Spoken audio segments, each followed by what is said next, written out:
tentaciones, hacer o solamente escuchar la palabra de Dios, cómo hablar, cómo usar la lengua para que sea un instrumento correcto y no encender fuegos que no necesitamos encender, tener favoritismos.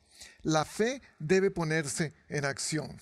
Problemas interpersonales, sometimiento a Dios y a los demás, cómo manejar las riquezas, paciencia en los sufrimientos, lo que significa orar con fe. Estos son algunos de los temas en los cuales se centra Santiago para escribir su libro. Hoy vamos a estudiar esa carta, la carta a Santiago, de Santiago. Santiago le escribe a los judíos que están dispersos por todas partes, a todas las 12 tribus de Israel que han sido dispersas por todo el mundo.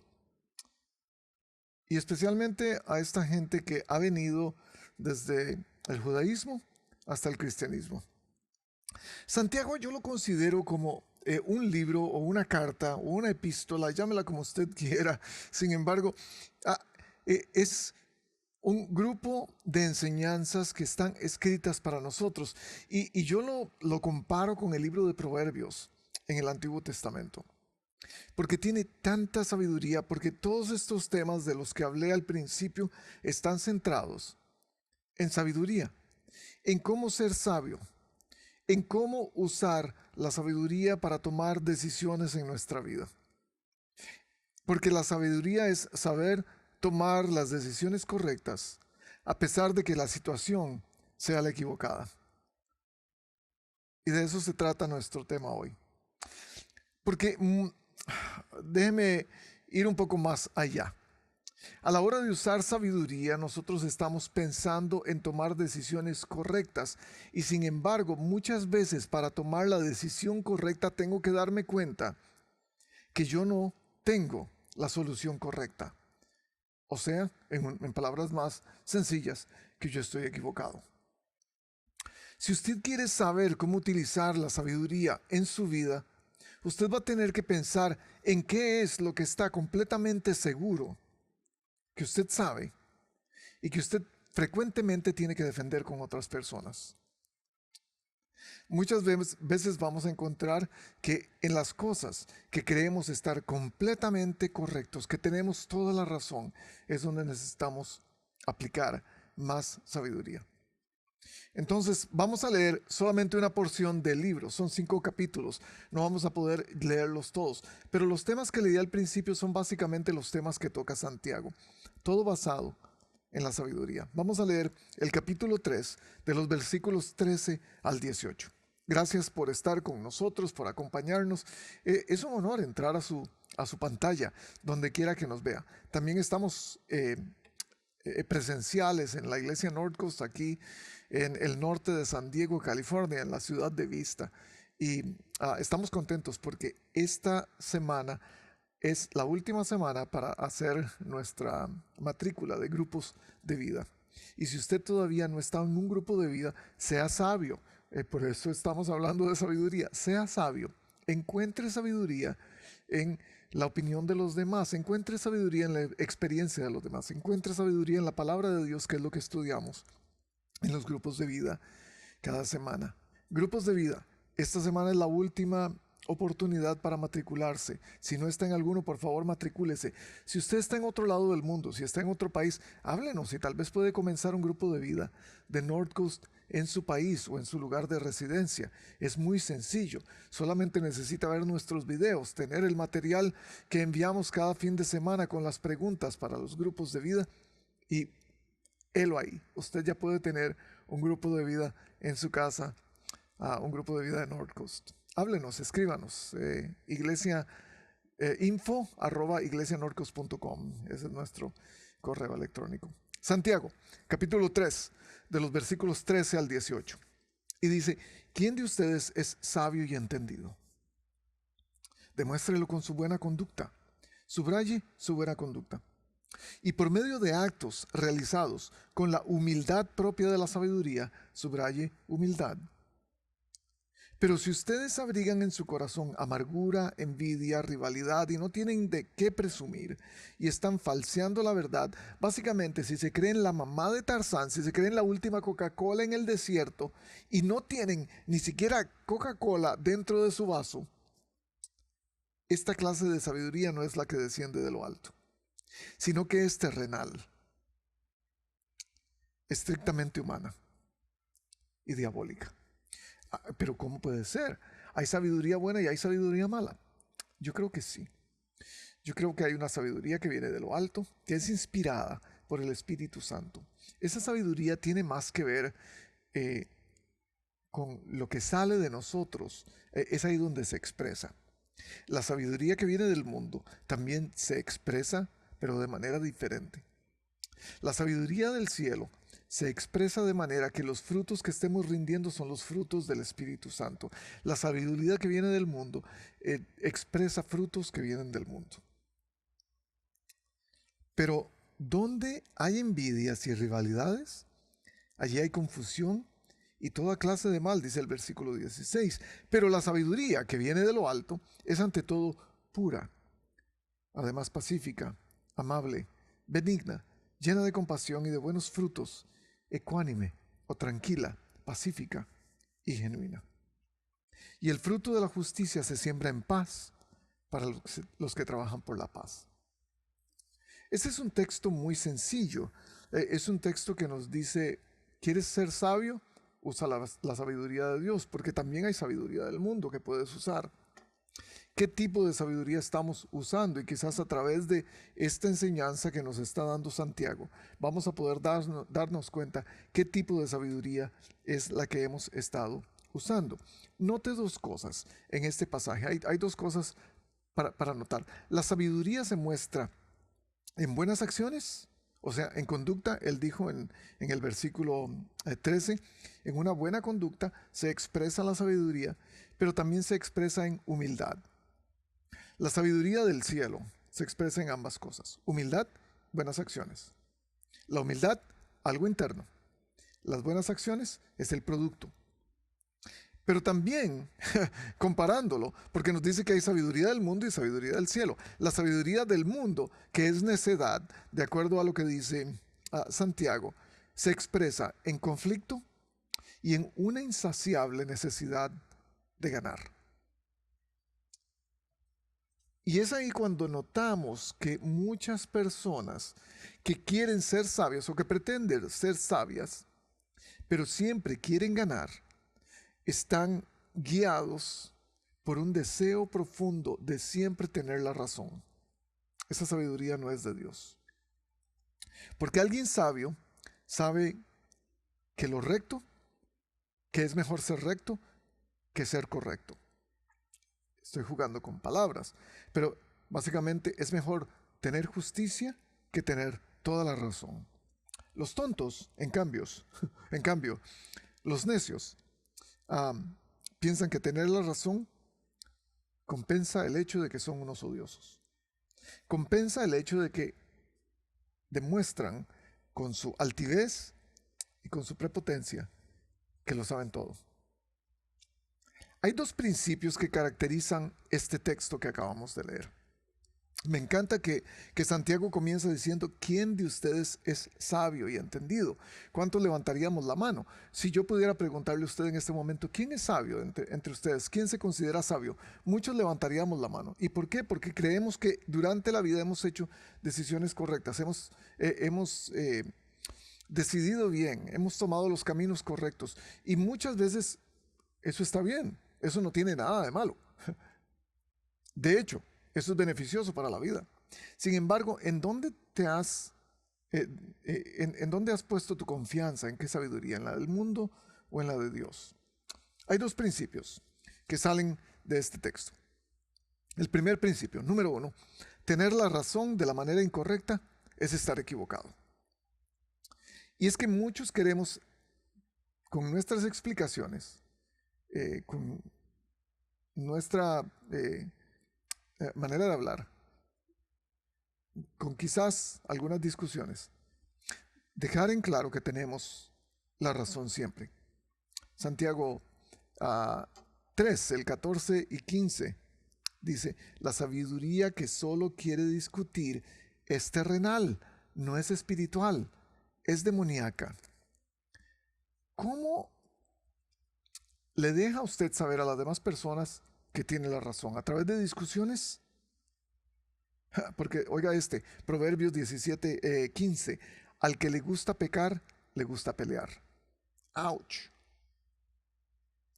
Si tus palabras crean más fuego que luz, entonces deberías cerrar tu boca más tiempo y empezar a escuchar, aunque tengas la razón. Este es el asunto. Tener razón por tener razón no es sabiduría. La razón se demuestra de diferentes maneras. Esta es la etapa de lo que yo llamo la razonitis. Es una enfermedad que nos embarga a muchos de nosotros, que siempre queremos tener la razón. Usted sabe de lo que estoy hablando. En sus discusiones con su familia, con su pareja, en su trabajo, con sus amigos. Hay gente que siempre necesita tener la razón. Esa enfermedad se llama razonitis para mí. Y déjeme darle las etapas de la razonitis. La primera etapa de la razonitis es, hay algo en lo que tengo la razón. Y eso está bien para todos. La segunda etapa de la razonitis es el deseo de que otros sepan que yo tengo la razón. La tercera etapa de la razonitis, el deseo que otros reconozcan que tengo la razón y que ellos están equivocados. Es una enfermedad.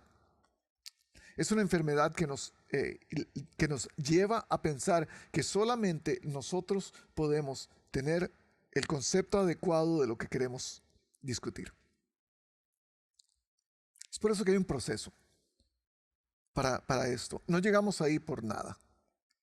No llegamos ahí solos. El proceso comienza con una opinión. Todos tenemos una opinión de muchas cosas. Y en eso no hay problema. Usted puede tener una opinión. Usted tiene derecho a tener una opinión. De hecho, tenemos derecho a expresar esa opinión. Ese es el segundo punto de la etapa del proceso para tener razón. Primero, tengo una opinión. Segundo, voy a dar esa opinión y usted tiene todo el derecho de dar esa opinión.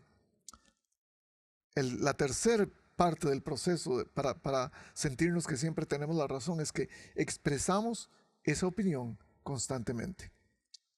Y ahí es donde tratamos de convencer a las personas de que nuestra opinión es la correcta. La cuarta etapa de este proceso es que empezamos a sentir en nuestra mente y en nuestro corazón de que todos deberían pensar de la manera que nosotros pensamos. Ahí es donde comienza mi necedad. Tengo una opinión, la puedo compartir, la comparto siempre, y ahí empieza a sentirse medio nebuloso el asunto. Y no solo la comparto siempre, sino que pretendo que las personas deberían pensar igual a mí.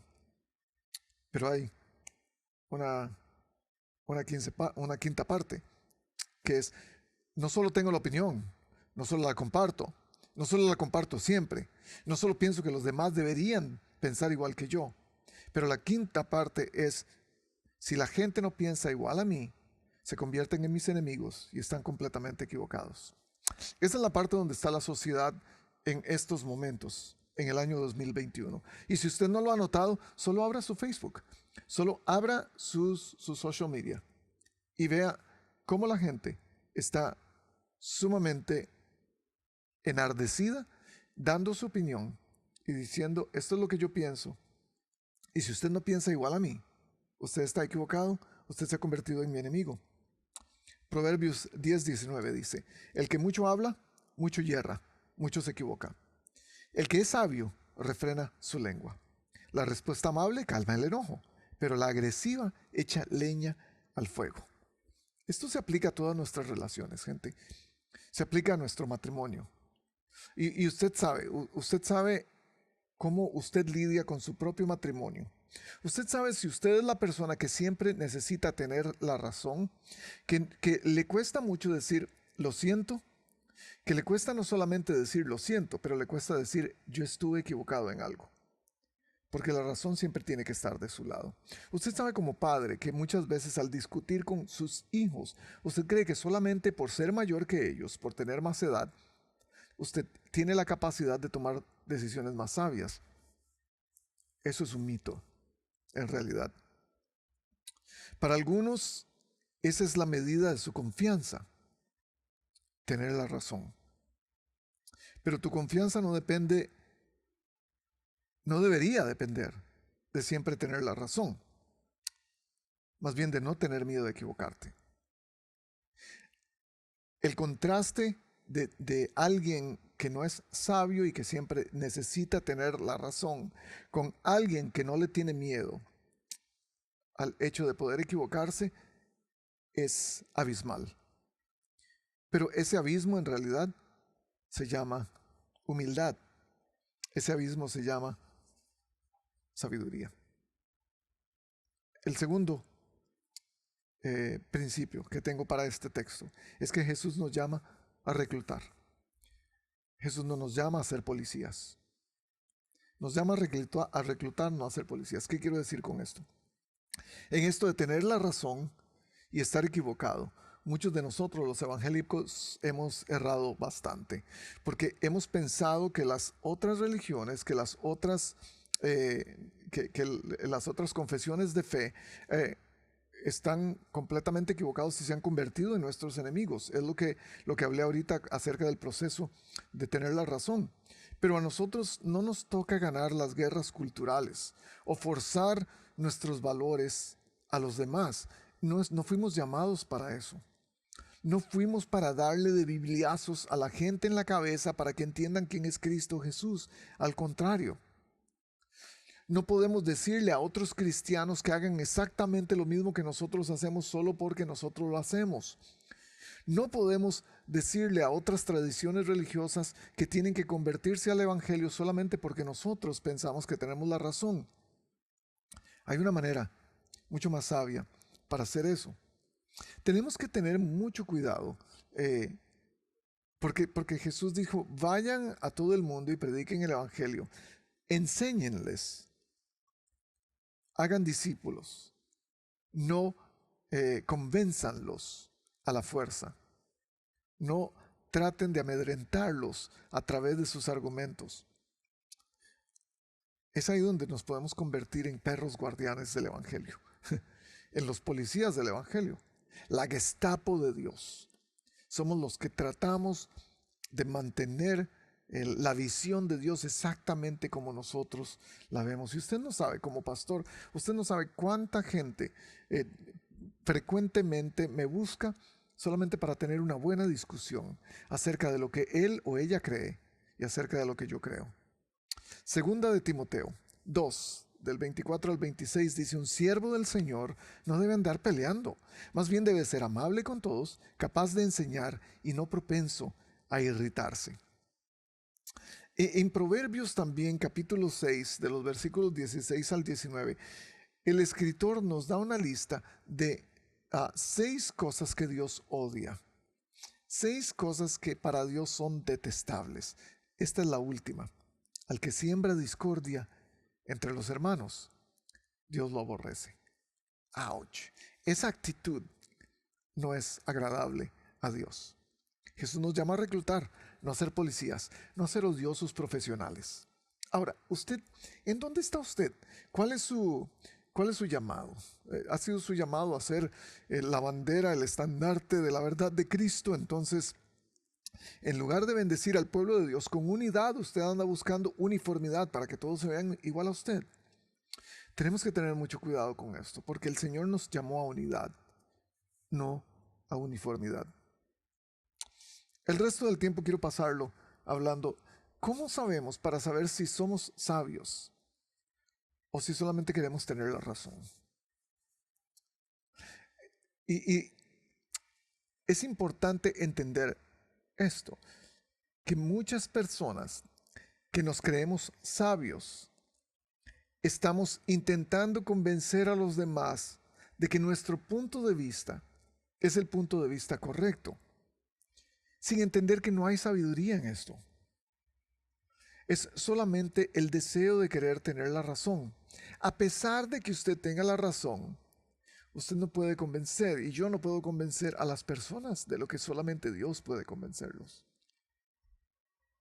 Es por eso que hay tanta discusión en redes sociales, en vivo, en la televisión, en las noticias. Es por eso que este país, los Estados Unidos, está tan dividido, porque hay opiniones diferentes y todos quieren convencer al otro de que yo estoy en lo cierto y tú estás en lo incierto. Yo tengo la razón porque tengo la palabra de Dios y sin embargo quiero meterte mis razones por las orejas y hacerlo de la manera equivocada. ¿Cómo saber si solamente queremos tener la razón o si somos sabios? Algunas cosas para considerar. En sus notas está. La primera cosa para considerar. Y estas son preguntas que deberíamos hacernos frecuentemente a nosotros mismos. ¿Son puras mis motivaciones y mis acciones? ¿Son puras mis motivaciones y mis acciones? Cada cosa que hacemos, a cada minuto, cada acción que llevamos a cabo, cada pensamiento que tenemos, vienen de motivaciones muy profundas que están en nuestro corazón y en nuestra mente.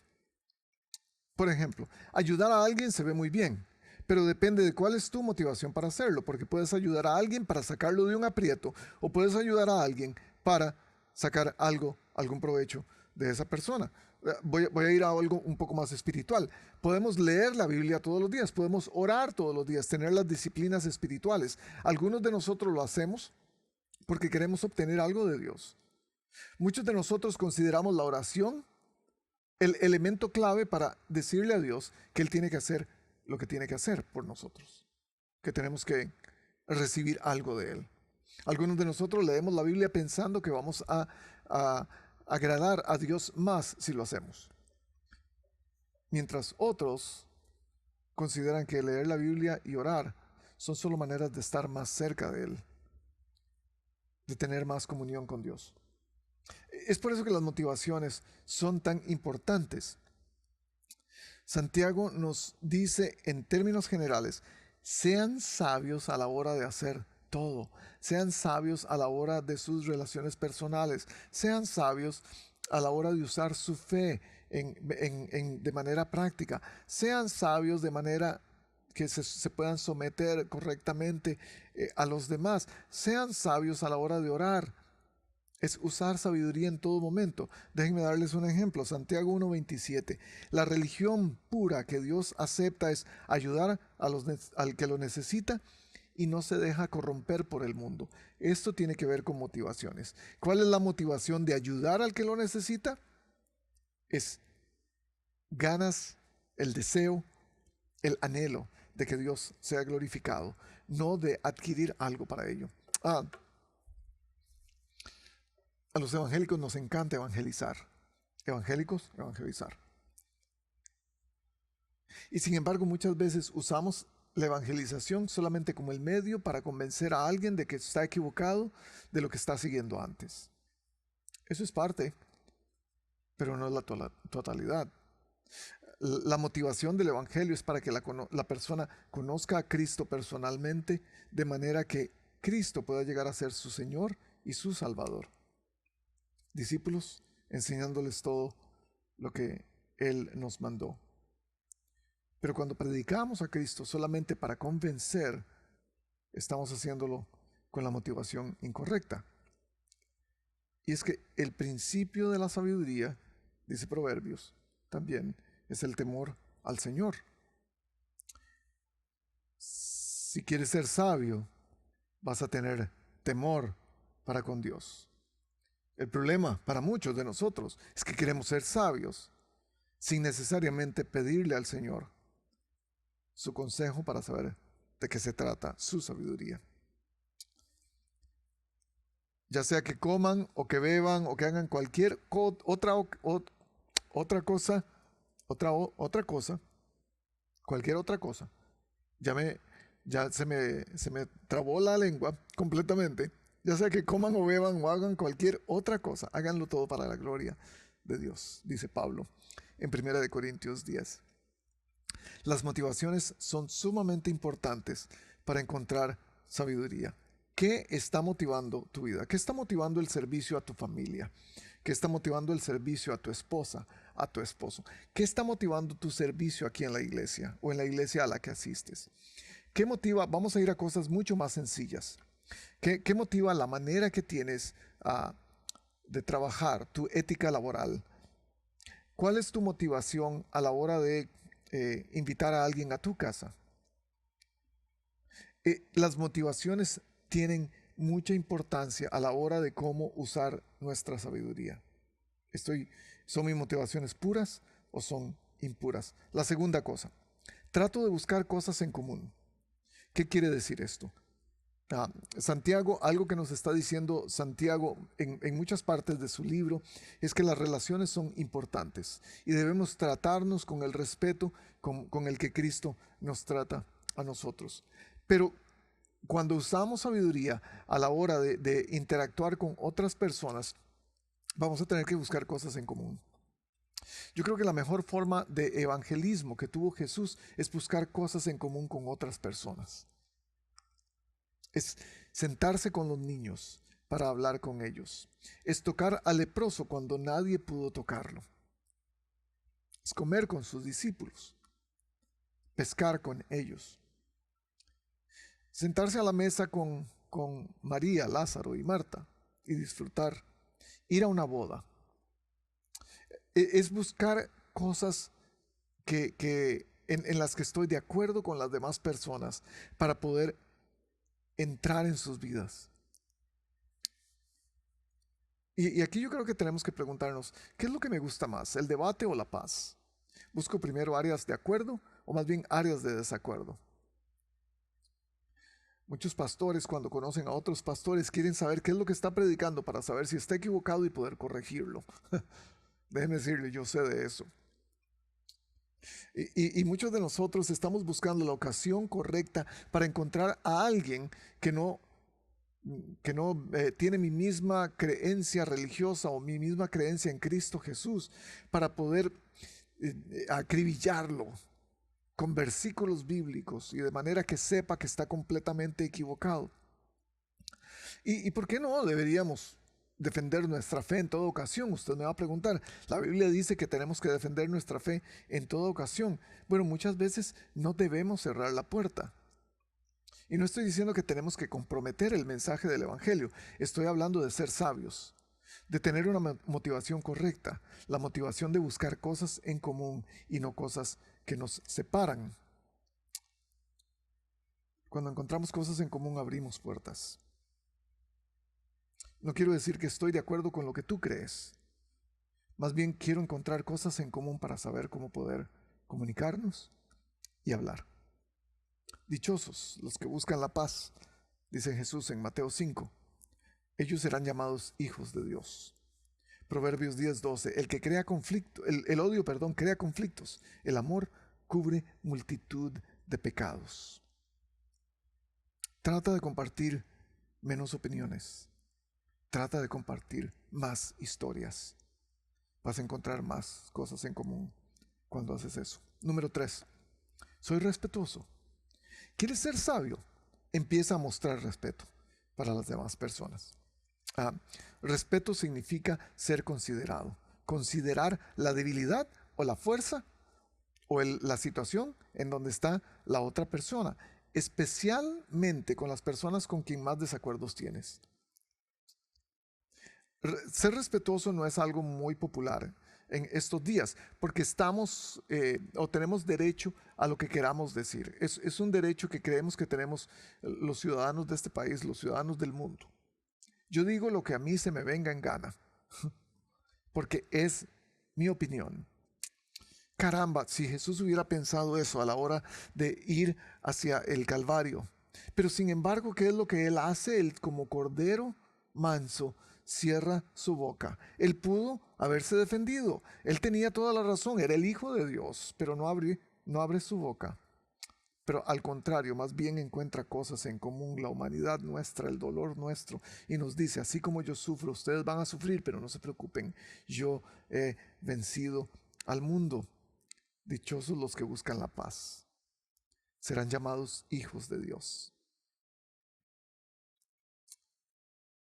Soy respetuoso. El increíble respeto que Daniel muestra a través de todo el libro de Daniel a las autoridades bajo las cuales él sirve es de admirar. Daniel sirve con uno de los más malvados y despreciables reyes de la historia, y es Nabucodonosor. Y sin embargo, debajo de este hombre tan corrupto, tan degenerado, por el respeto que él muestra, Daniel es subido a un lugar de honor también. Y es ahí donde se convierte en una influencia. El respeto nos va a ganar la influencia a los demás. Es imposible influir en alguien que no te respeta. ¿Cómo estás influyendo en tus hijos? ¿Cómo estás influyendo en tus amigos? Es más, ¿cómo estás influyendo en los demás cada vez que manejas en la calle? Yo me hago esa misma pregunta a mí, porque yo tengo mucho problema en ser respetuoso cuando estoy manejando. Ahora, ser respetuoso no quiere decirme solamente dirigirme directamente a la persona. El respeto se pierde a la distancia. Es de la manera que estás pensando en otros. Es de la manera que ves a los demás en tu corazón. Es algo que nace acá y se expresa a través de palabras o de actitudes. Déjeme darle el secreto para perder el respeto de los demás, especialmente de sus hijos. ¿Quiere apuntarlo? 2 pasos, sencillo. El secreto para perder el respeto de las demás personas. Número 1, diga una cosa y haga otra. Pierda la integridad. Muchos de nosotros nos encanta decir o hablar acerca de qué bueno es ser íntegro. Qué bueno es, o los valores más bien, que hay en la integridad, en el respeto, en el trabajo, en el valor que hay en la puntualidad. Y sin embargo nosotros estamos perdiendo todo tipo de autoridad cuando hacemos lo contrario con otras acciones. En estos tiempos de COVID, muchos de nosotros estamos diciendo sí a unas cosas y haciendo la otra cosa. Es el dicho que tenemos en muchos de nuestros países. Lo que escribes con la mano lo borras con el codo. Primera cosa, diga una cosa, haga otra. La segunda manera de perder el respeto, sea diferente persona en privado y en público. Las 2 cosas tienen que ver con integridad. Y muchas veces pensamos que estos son o tienen que expresarse con cosas súper altas. Usted sabe, yo no le soy fiel a mi esposa y yo no robo dinero. Siempre pensamos en el estándar más alto, pero no pensamos en las cosas más pequeñas de la vida. No pensamos en cómo nos dirigimos a nuestros hijos para hablarles. No pensamos que le decimos al niño no haga eso y enseguida cuando él lo hace no le damos una consecuencia a ello. No pensamos en lo que va a venir después de eso, en que estamos criando a un niño malcriado. Y eso es parte del respeto.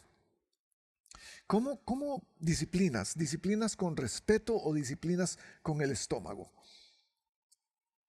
¿Cómo discutes? ¿Discutes con respeto o discutes con todo la mala vibra que te da la discusión, el hecho de que la otra persona no quiere entenderte? ¿Cómo reclamas a la hora de devolver algo en la tienda que no te funcionó? ¿Cómo reclamas a alguien que te está pasando por encima?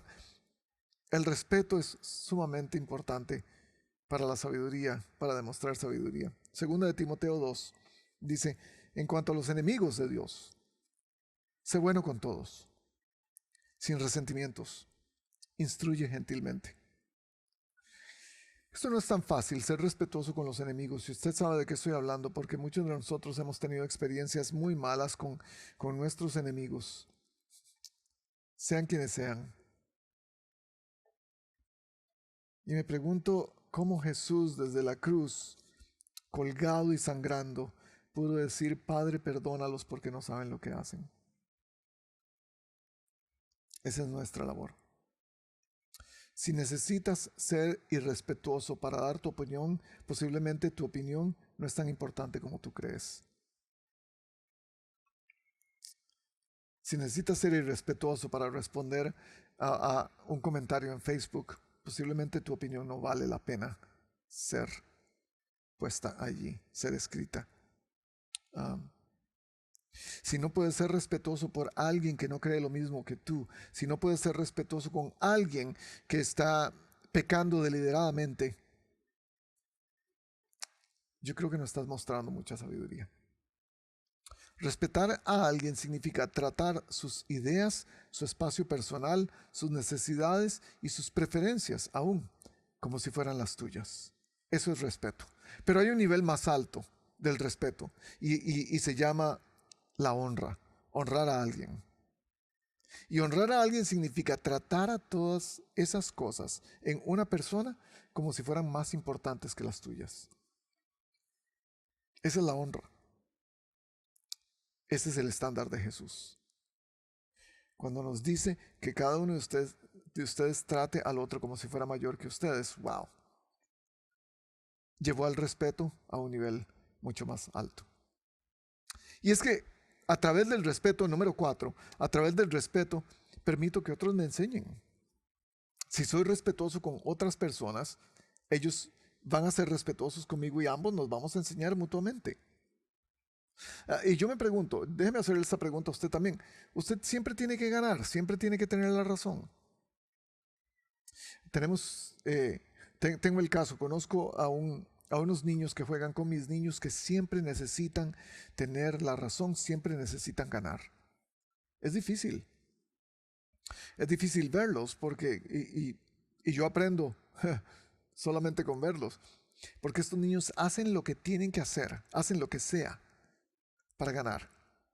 Pero cuando algún otro niño del grupo quiere enseñarles algo, ellos no están dispuestos a aprenderlo. Es interesante que Moisés, el gran líder judío, el gran líder del pueblo de Israel, aprendió de su suegro Jetro, que era un pagano. No creía en Dios, absolutamente, y sin embargo Jetro le da su consejo y le dice: hey, tienes que parar de hacerlo todo, tienes que elegir gente que pueda llevar parte de tu carga en el pueblo, cuando estaban en el desierto. Y se dejó enseñar. ¿Usted cuál fue la última vez que se dejó enseñar? Que alguien le dijo algo y usted lo aprendió, que usted tuvo la suficiente humildad como para decir: sí, yo quiero aprender esto. Un espíritu humilde nunca para de aprender. Nunca deja de aprender. Algunos cristianos decimos: no, yo solamente aprendo de otros cristianos. Yo solamente escucho lo que sea de orden cristiano. Pero déjeme decirle, si fuera ese el caso, Dios no habría permitido que hubiera otras fuentes de información en el mundo. Sea sabio. Pablo dice: escúchenlo todo, dejen lo malo, retengan lo bueno. Santiago 1:19 dice: estén siempre listos para escuchar y sean lentos para hablar y para enojarse. Proverbios 12:1: es un tonto el que rehúsa la corrección. ¿En dónde está usted en esto?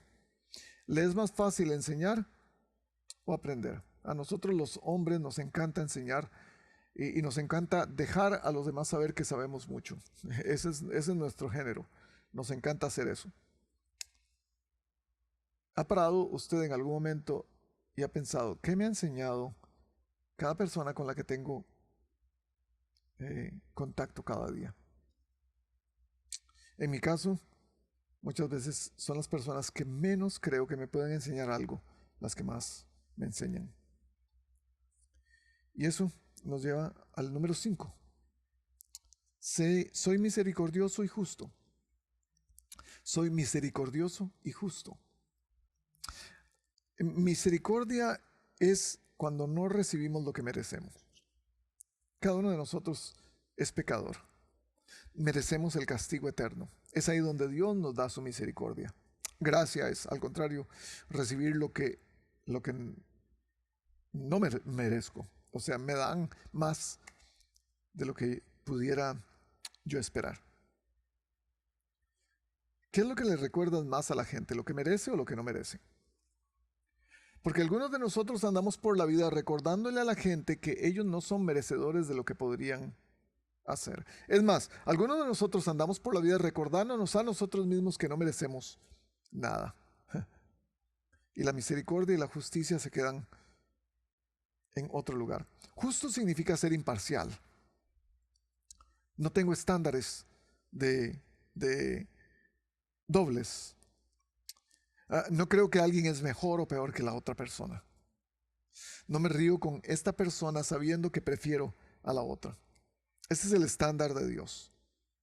La justicia y la misericordia tienen mucho que ver, porque cuando veo a todas las personas de la misma manera, puedo saber que a todos les puedo ofrecer justicia y que a todos les ha sido entregada misericordia de la misma manera. ¿Cómo tratas a tu familia? ¿Los tratas con misericordia o los tratas con juicio? ¿Eres justo o esperas hasta que ellos pidan misericordia? Amar al enemigo es parte de lo que Jesús nos pide. Él nos dice, amen. ¿De qué les vale amar a los que los aman si no aman a los que los odian? Eso no es verdaderamente amor. Pero amar al enemigo, la verdad, no nos da puntos extra. Tener misericordia por la gente y ser justos con la gente, eso no nos da puntos extra. Ese es el llamado de Cristo a nosotros. Ese es el estándar que Él espera. Y algunas veces pensamos que estamos haciendo el acto de altruismo más grande al amar a alguien, al darle misericordia y al darle justicia a alguien. Es por eso que, número 6 y final, la última pregunta que quiero hacerme para saber si soy sabio o si siempre quiero tener la razón.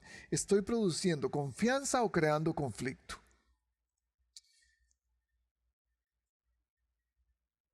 ¿Es mi conversación una producción de confianza o más bien es una producción de división?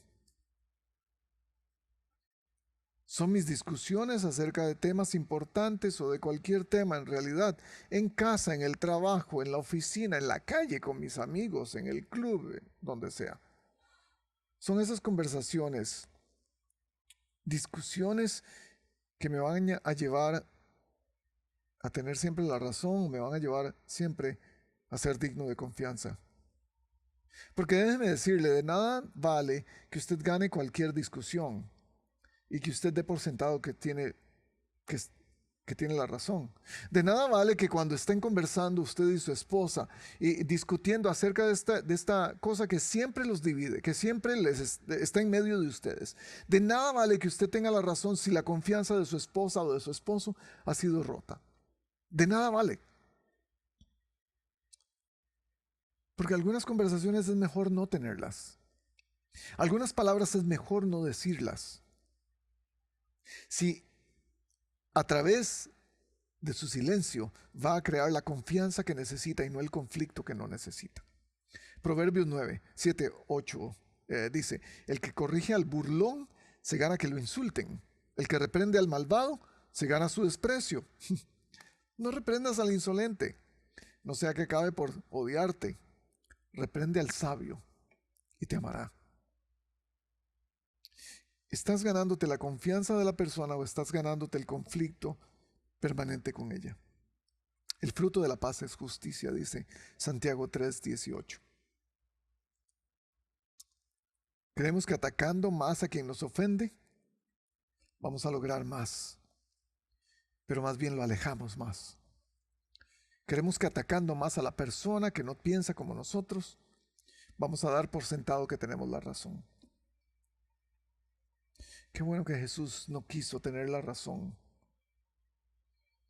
Él más bien era la verdad que nos hizo libres y nos enseñó a través de maneras sabias a expresar esa verdad. Antes de alardear de que tenemos la verdad, necesitamos mostrar algún fruto de que tenemos esa verdad en nosotros. Son vidas cambiadas. palabras cambiadas, relaciones cambiadas. ¿Cuál es el fruto de tu árbol? ¿Qué fruto estás ofreciendo?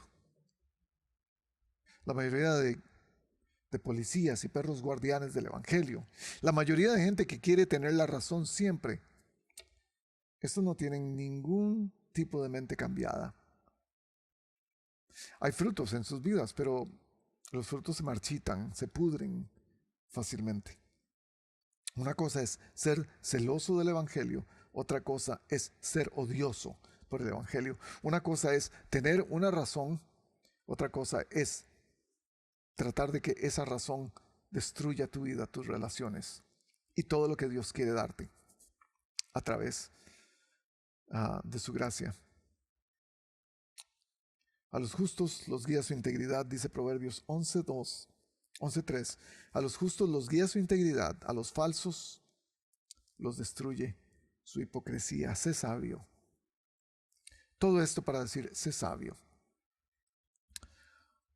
Recuerda no solo decir lo correcto en el momento correcto o en el momento adecuado.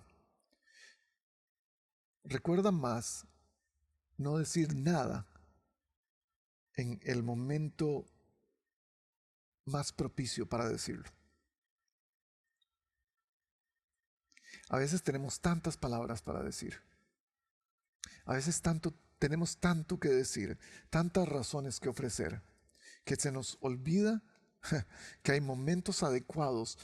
A cada instante tenemos momentos adecuados para cerrar la boca y no decir nada, para ser sabios, para ofrecer palabras de aliento en lugar de palabras de destrucción, para ser justos, para ofrecer misericordia, para ser gente que tiene una buena razón para no tener la razón.